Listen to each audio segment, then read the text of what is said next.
I was standing in the middle of my wife's company holiday party, holding a glass of wine I had not touched in 20 minutes, watching her laugh at something her coworker just said. His hand rested on her lower back. She leaned into him, her smile brighter than any I had seen in months. I told myself it was professional courtesy, workplace friendliness, nothing more. But deep in my chest, something twisted. The way she touched his arm when she laughed. The way she tilted her head. I knew right then that this night was going to change everything. Before we dive into what happened next, drop a comment and let me know where you are watching from. Hit that like button and make sure to subscribe, because what unfolded that evening and what I did afterward is something my wife never saw coming, and you will want to hear every single moment of how I turned the tables. My name is Burton, and 5 years ago I married a woman I thought I knew inside and out. Her name was Diane. We met when we were both 27, introduced by mutual friends at a barbecue in someone's backyard. She worked in marketing, sharp and ambitious, always talking about campaigns and quarterly targets. I was a civil engineer, steady work, decent pay, the kind of job where you build things that last. We clicked immediately. Within a year, we were engaged. Within 2, married. Those first 3 years were good. Really good. We would take weekend trips to the mountains, rent a cabin hike during the day, cook together at night. Diane made this incredible pasta dish with garlic and olive oil. I would grill steaks on the small porch. We would sit outside with cheap wine and talk about everything. Work dreams, stupid things we saw online. We felt solid. But somewhere around year 4, things shifted. Diane got promoted to marketing manager at a tech company downtown. Bigger salary, bigger responsibilities, longer hours. I supported her completely. I understood ambition. I had my own projects, deadline site inspections that ran late. We adjusted. Dinner became takeout more often than home-cooked meals. Movie nights turned into her working on her laptop while I watched alone. I told myself it was temporary, that once she settled into the role, we would get back to normal. Then, about 3 months before that party, she started mentioning a new coworker. Kyle. At first, it was innocent enough. Kyle had a good idea in the meeting today. Kyle helped her troubleshoot a client presentation. Kyle made everyone laugh during lunch. I did not think much of it. People have work friends. I had colleagues I grabbed beers with after long days on site. But the frequency increased. Kyle, this Kyle, that. Every other conversation seemed to loop back to him. I noticed other changes too. Diane started dressing differently for work. Not dramatically, but noticeably. She wore blouses that fit a little sharper skirts, instead of slacks heels, that made her 3 inches taller. She checked her phone, constantly smiling at texts I never saw. When I asked who she was messaging, she would say it was just work stuff, group chats, nothing important. I wanted to believe her. I loved her. I trusted her. So I pushed the unease down and told myself I was imagining things. 2 weeks before the holiday party, Diane came home excited. Her company was throwing a big event at a hotel downtown. Open bar, seated dinner, the whole deal. She wanted me to come with her. She said it would be fun, that I could finally meet everyone she talked about. I agreed. I thought maybe it would be good for us a night out together, even if it was technically a work thing. I was looking forward to it. The week before the party, Diane went shopping. She came home with a black dress, fitted elegant, but cut lower than anything she usually wore. I told her she looked beautiful. She beamed, spinning in front of the mirror, asking if I thought her coworkers would be impressed. I said of course they would, but something about the way she asked made my stomach tighten. She was not asking if I was impressed. She was asking about them. The night before the party, Diane could not sit still. She kept checking her outfit, her makeup, asking me what time we should leave, if we should get there early or fashionably late. I asked her why she was so nervous.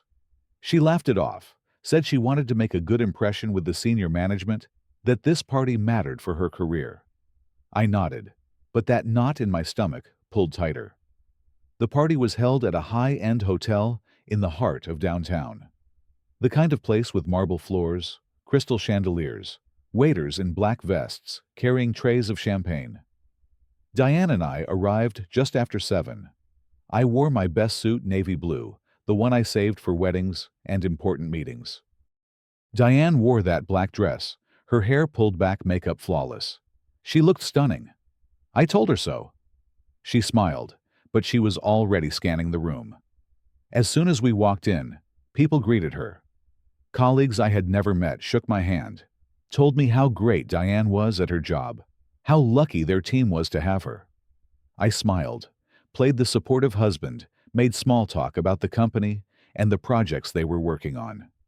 Diane was in her element, laughing, hugging people, introducing me to faces I would never remember. I felt like an accessory, something she brought along to complete the picture. We grabbed drinks from the bar. Diane got a cosmopolitan. I ordered a whiskey neat. We made a lap around the ballroom. The space was massive round tables with white linens, a stage at the front where someone from leadership would probably give a speech later. Music played low in the background, something jazzy and forgettable. I stuck close to Diane, nodding along as she pointed out who was who, which teams did what. I was trying. I really was. Then I saw her face change. Her eyes locked onto someone across the room, and for a split second, everything about her softened. She grabbed my arm, not gently, more like she was pulling me towards something she could not wait to show me. She said, "Oh, that is Kyle. Let me introduce you." Kyle was standing near the bar, talking to 2 other guys in suits. He was tall, maybe 6'2", with the kind of build that said he had a gym membership he actually used.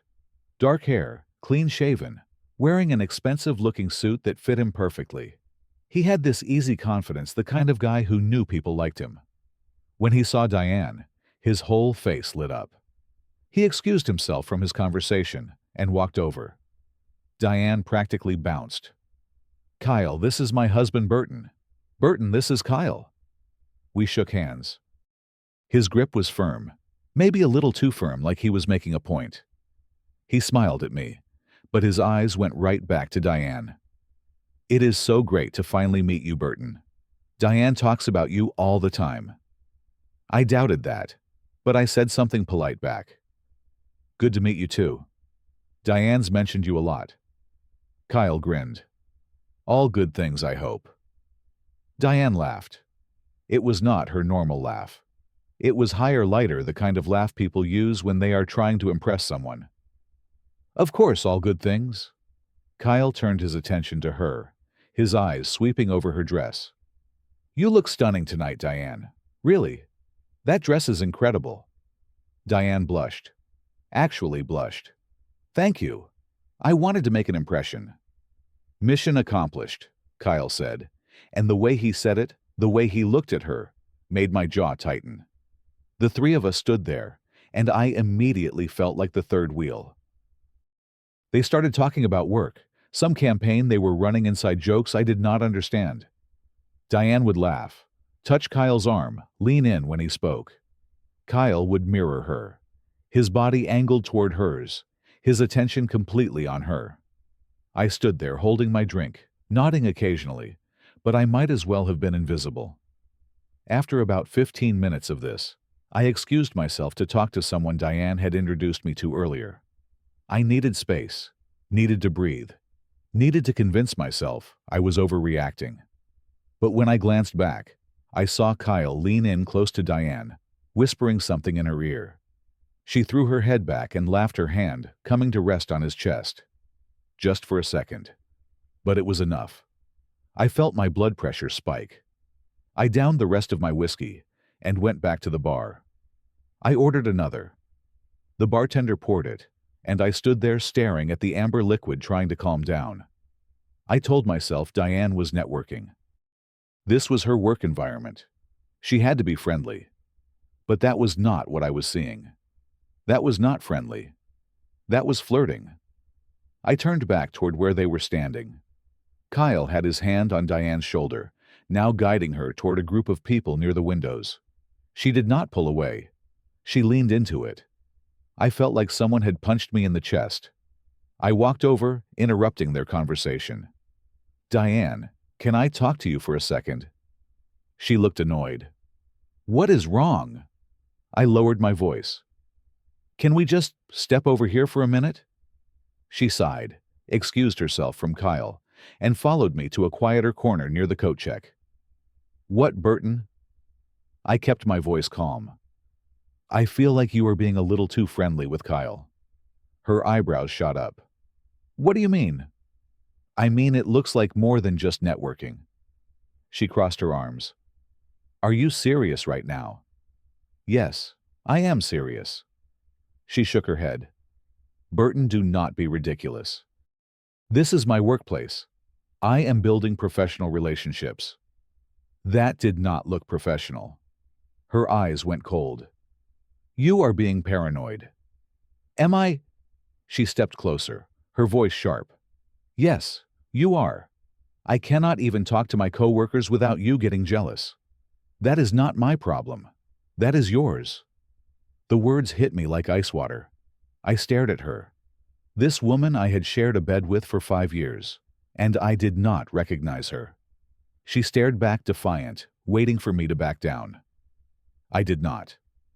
Diane turned and walked back toward Kyle without another word. I stood there frozen, watching her rejoin him, like nothing had happened. Kyle handed her a fresh drink, said something that made her laugh again. My hands balled into fists. I could not stay there. I walked to the bar, ordered another whiskey, drank it in 2 gulps.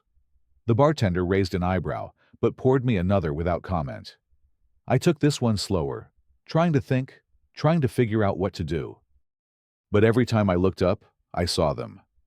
Kyle's hand on Diane's lower back. Diane leaning into him as they talked, her fingers brushing his arm. At one point, they walked to the bar together, and I watched as Kyle ordered her drink for her, like they had done this 100 times before. He said something, and she laughed, her whole body turning toward him. He said, "You deserve someone who appreciates you." I was standing maybe 10 feet away. I heard it. Clear as day. Diane smiled at him. "Well, thank you." That was it.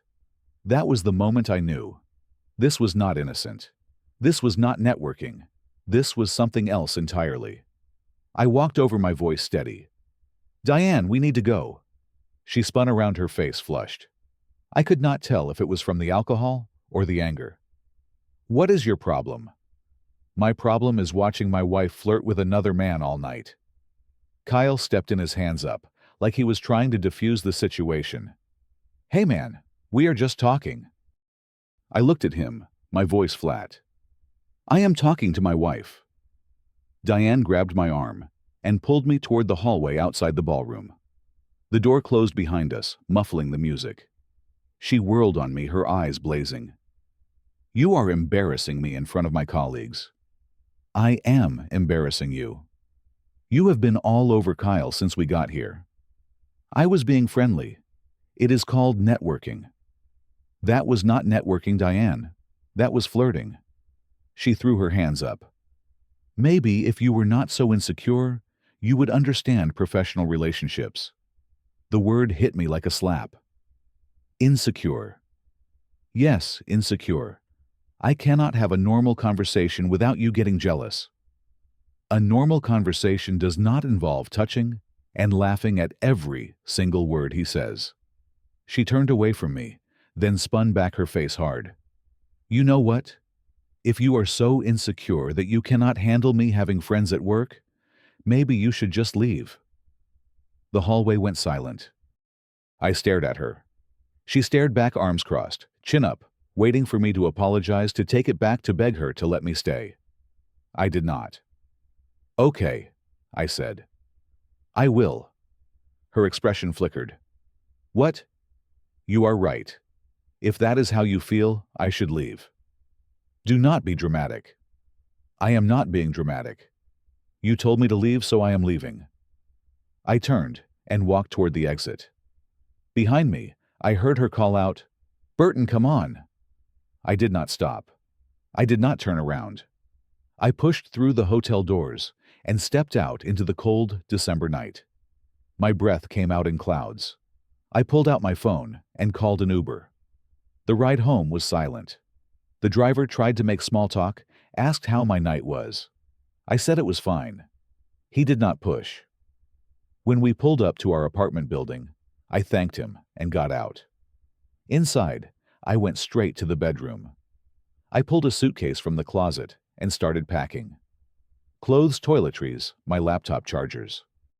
I did not take everything, just enough for a few days. My phone buzzed. Diane.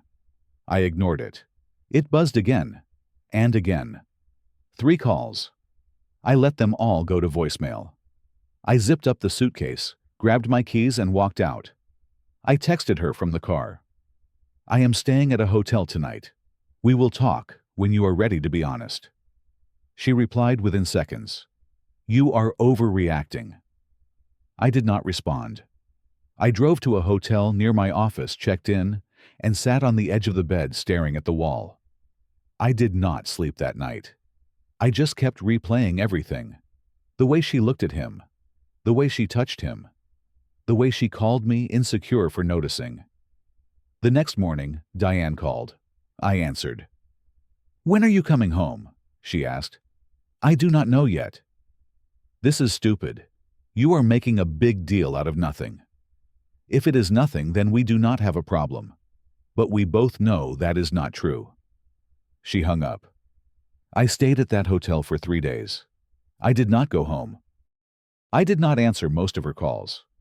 I needed space to think, to figure out what I was dealing with. And the more I thought, the more I realized I needed answers.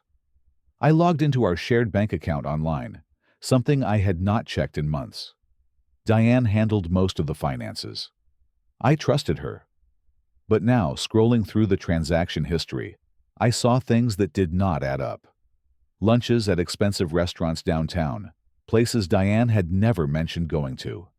Charges from 2 months ago when I had been out of town for a work conference. A hotel receipt. She told me she stayed home that weekend. The receipt said otherwise. I took screenshots of everything. Every suspicious charge, every unexplained expense. Then I called a lawyer. A guy a friend of mine had used during his divorce. I explained the situation. He told me to come in. The meeting was straightforward. The lawyer laid it out. With the evidence, I had the flirting, the financial discrepancies. I could protect myself. He recommended I open a separate bank account and move half of the joint savings. It was my money too. Legally, I had every right. He also suggested I document everything, keep a timeline, save texts and emails. I followed his advice. I opened a new account that afternoon and transferred exactly half of what we had saved. It was not about punishing her. It was about protecting myself. I also contacted our landlord, asked about the lease, whether I could remove her name or break it entirely. He said we could discuss it. Then I did something else. I called the HR department at Diane's company. I did not give my name. I just said I was concerned about a potential violation of company policy regarding relationships between coworkers on the same team. I gave them enough information to look into it without identifying myself. I did not know if it would lead anywhere, but I felt like someone should know. On the 5th day, Diane figured out the money was gone. She called me, her voice shaking. What did you do? I protected my assets. You cannot just take our money. It is my money too, and I have a lawyer now. Silence. I also found the hotel receipts, Diane. Her breath caught. I can explain. I do not want to hear it. Burton, please. I made a mistake. It was not a mistake. It was a choice. Multiple choices. It did not mean anything. Kyle is just... I do not care about Kyle. I care that you disrespected me and our marriage. She started crying. I hung up. A week later, she called again. This time, she sounded panicked. She told me the company had launched an investigation into her relationship with Kyle. Apparently, there was a policy against romantic or inappropriate relationships between employees on the same team. I did not know that when I made the anonymous tip, but it turned out to be true. Diane was reassigned to a different department. The big project she had been leading with Kyle was given to someone else. And Kyle, it turned out, was married. His wife found out. He was fired within days. Diane begged me to come home to work things out. She said she was sorry, that she had been stupid, that she loved me. But I was done. I told her I was filing for divorce. The process took 3 months. Diane tried to fight it at first, then gave up. We split everything down the middle. I moved into a smaller apartment closer to my office. She stayed in the old place until the lease ended. Those first few weeks after I moved out were hard. I would lie awake at night, replaying everything, wondering if I had overreacted. Wondering if I should have tried harder, been more forgiving. But every time I thought about going back, I remembered that night. The way she looked at him. The way she dismissed me. The way she told me to leave if I was so insecure. I realized something important during that time. It was not about jealousy. It was not about insecurity. It was about respect. When someone crosses a line and then makes you feel crazy for noticing, that is a problem. That is manipulation. I learned the term for it later. Gaslighting. Diane had done it without me even realizing. I also learned to trust my gut. For months, I had felt something was wrong. I ignored it because I wanted to believe her, because I loved her, because I did not want to be that guy who could not let his wife have friends. But my instincts were right. They were right the whole time. Slowly, I started to feel better. I reconnected with friends I had not seen in months. I started going to the gym regularly, not to impress anyone, just because it felt good. I threw myself into work, took on new projects, got a promotion. I went on a few dates, nothing serious, just testing the waters. I was not ready for anything big, and I was okay with that. 6 months after the divorce was finalized, I ran into Diane at a coffee shop near my old neighborhood. She looked tired, older somehow. Her hair was different, shorter. She saw me and froze. I nodded at her. She walked over. "Burton," she said. "Hi." "Hi. How are you?" "I am good. You?" She shrugged. "Okay, I guess. Work is different." We stood there in awkward silence. Finally, she said, "I am sorry. For everything. I was wrong. I know that now." I nodded. "I appreciate that. Do you think... is there any chance?" "No," I said, not unkindly. "There is not." She looked down. "I figured. I just thought I would ask." "Take care of yourself, Diane." "You too." I walked out of that coffee shop and did not look back. I felt lighter. Not happy exactly, but at peace. The kind of peace I had not felt in years. Now I live in a 1-bedroom apartment with a view of the city. I have a balcony where I sit in the evenings watching the sun go down over the skyline. I have my routines, my work, my friends. I am building a life that is mine, not ours. And it feels good. People ask me sometimes if I regret leaving that night. If I wish I had stayed, tried to fix things, given her another chance. I always say the same thing. No. Because that night when she told me to leave if I was so insecure, I made a choice. I chose myself. I chose my self-respect. I chose to walk away from someone who did not value me the way I deserved to be valued. Sometimes leaving is not about giving up. It is about respecting yourself enough to know when to walk away. And that night, I did something Diane never expected. I actually left. And I never looked back. So let me ask you this. Have you ever been in a situation where you knew something was wrong, but everyone around you tried to convince you it was all in your head? How did you handle it? Drop your story in the comments. I would love to hear it. And if this story resonated with you, hit that like button, subscribe to the channel, and share this video with someone who might need to hear it. Thank you for listening. I hope you find the strength to choose yourself, whatever that looks like for you. Take care.